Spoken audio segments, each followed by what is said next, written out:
Naam, shukrani za dhati zikufikie wewe msikilizaji na mtazamaji wa Kwetu News 24 kwa kuweza kujiunga tena nasi, ikiwa ni siku ya Alhamisi ya tariki 4 Juni mwaka 2026. Karibu katika habari zetu moto kabisa kutoka kwenye uwanja wa mapambano, ikiwa ni mashariki mwa Jamhuri ya Kidemokrasia ya Kongo. Leo hii tutakuletea habari mbalimbali, lakini kwanza ni kuombe kuweza kusubscribe channel yetu au kujiabone ili uwe wa kwanza kupata habari zetu pale ambapo tutakapozirusha angani.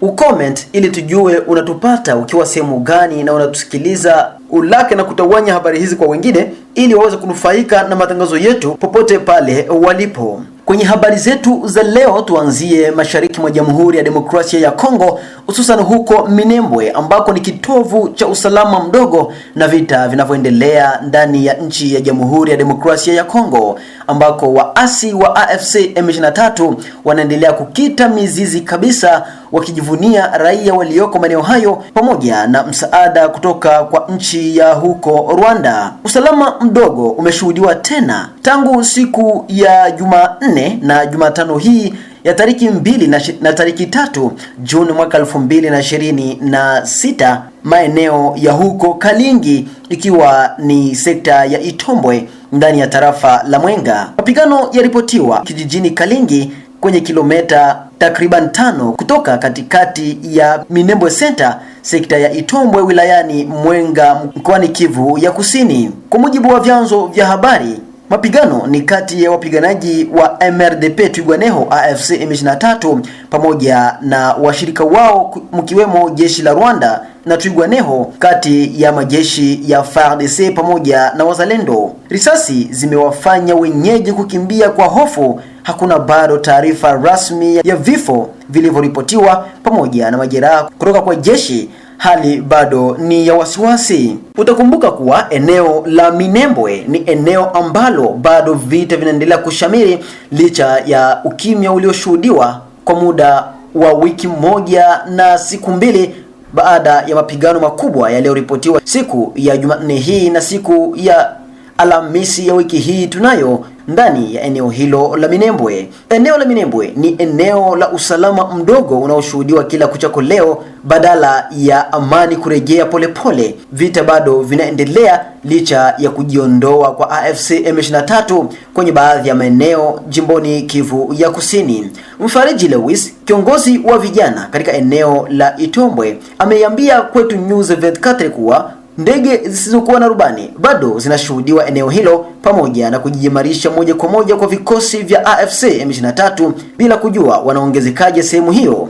Vyombo vya usalama mkiwemo FARDC pamoja na wazalendo vimeapa kuteketeza ngome za AFC M23 hadi pale raia wa Kalingi, Bichumbe, Minembwe pamoja na Pwezeho, lakini pia maeneo ya huko Mikenge watakaposhuhudia usalama kutoka eneo hizo. Habari zaidi kuhusu habari hizi endelea kuungana na Kwetu News 24.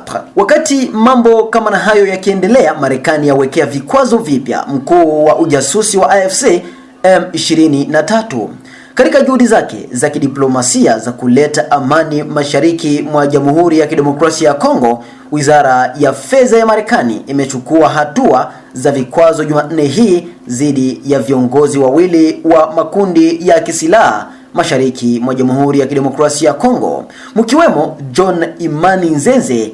Yeye ndiye mtu mkuu aliyelengwa ndani ya uasi wa AFC M23 RDF. Ni mkuu wa huduma za ujasusi na harakati hiyo, mshirika wa moja kwa moja wa Sultani Makenga, ambaye Sultani Makenga ni tayari ana vikwazo vya kimataifa. Nzenze ni nguzo ya kihistoria ya shirika hilo la AFC M23. Jukumu lake muhimu lilijidhihirisha tayari wakati wa uasi wa kwanza wa mwaka 2012 hadi mwaka 2013 ambako alikuwa anaongoza mashambulizi dhidi ya FARDC.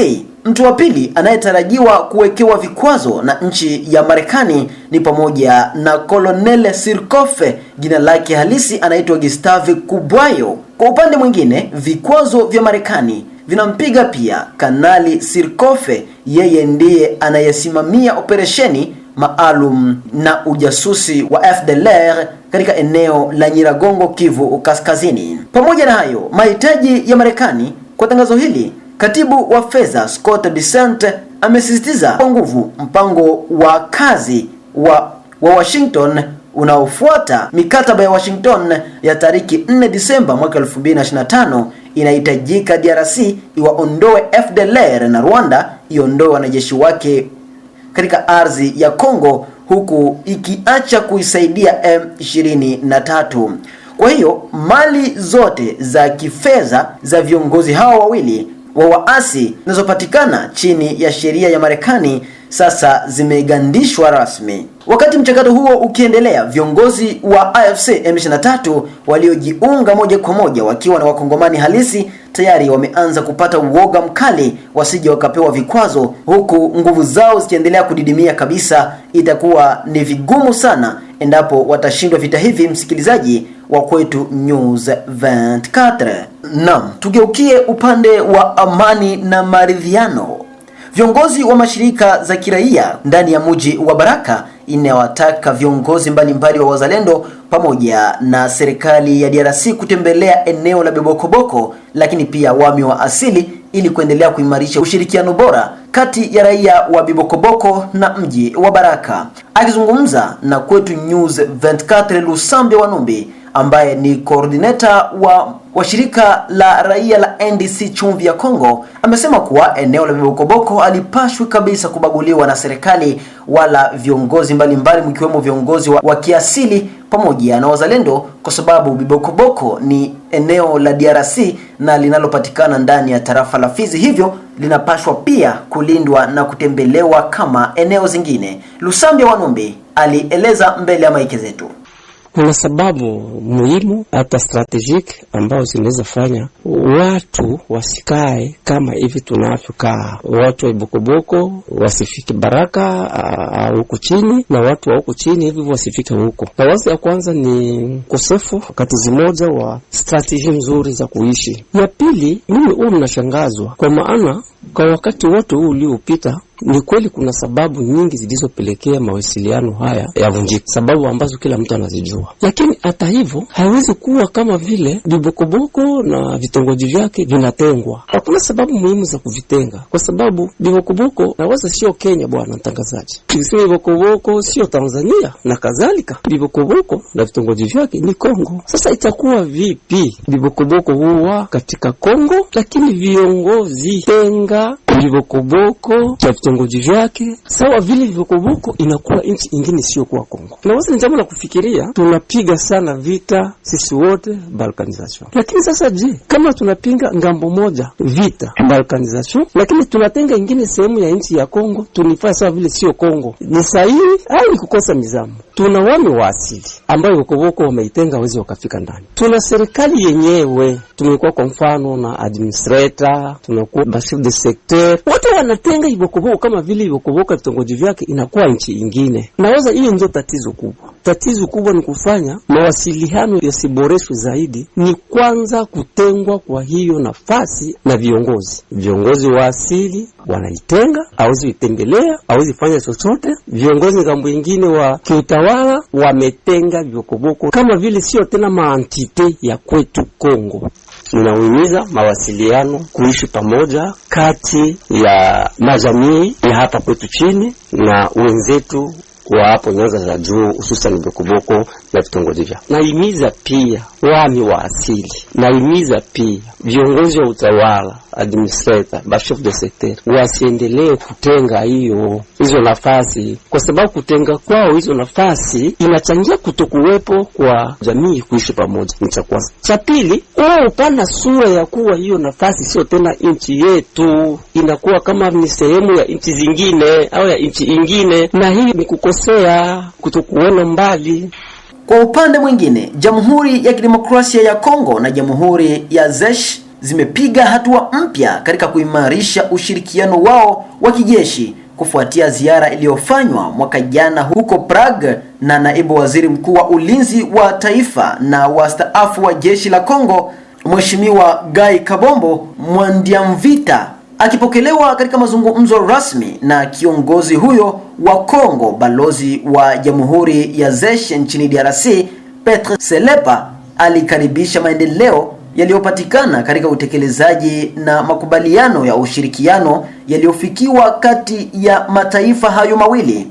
Makubaliano hayo yanahusu hasa kuimarisha uwezo wa kikosi cha anga cha FARDC, funzo kwa wanajeshi wakiwemo wazalendo pamoja na FARDC, uhamasishaji wa teknolojia pamoja na maendeleo ya sekta ya viwanda vya ulinzi wa anga. Mwelekeo huu wa ushirikiano pia umebainishwa na kuanzishwa kwa ubalozi wa kudumu wa Zeshe nchini Jamhuri ya Demokrasia ya Kongo, jambo la kwanza katika historia ya uhusiano wa kidiplomasia kati ya nchi hizo mbili. Hii inaonyesha dhamira ya pamoja ya kuimarisha ushirikiano wa kimkakati unaolenga kuboresha uwezo wa kiutendaji wa jeshi la nchi ya Kongo. Kwa kuzingatia maoni ya Rais Felix Tshisekedi, ushirikiano huu unaingia katika sera ya kuimarisha uwezo wa FARDC, ikiwa ni sehemu ya diplomasia ya kijeshi inayoendeshwa na Wizara ya Ulinzi ya Taifa la DRC. Msikilizaji wa Kwetu News 24, sina la ziada kufikia hapo. Ni kuombe ikiwa ndo kwanza unakuja kujiunga nasi, usikose kusubscribe, kushare, kucomment na kulike ili uendelea kutupa nguvu na kutupongeza kwa kile ambacho tunaendelea kukufikishia. Asante, uwe na siku njema. Hii ni Kwetu News 24.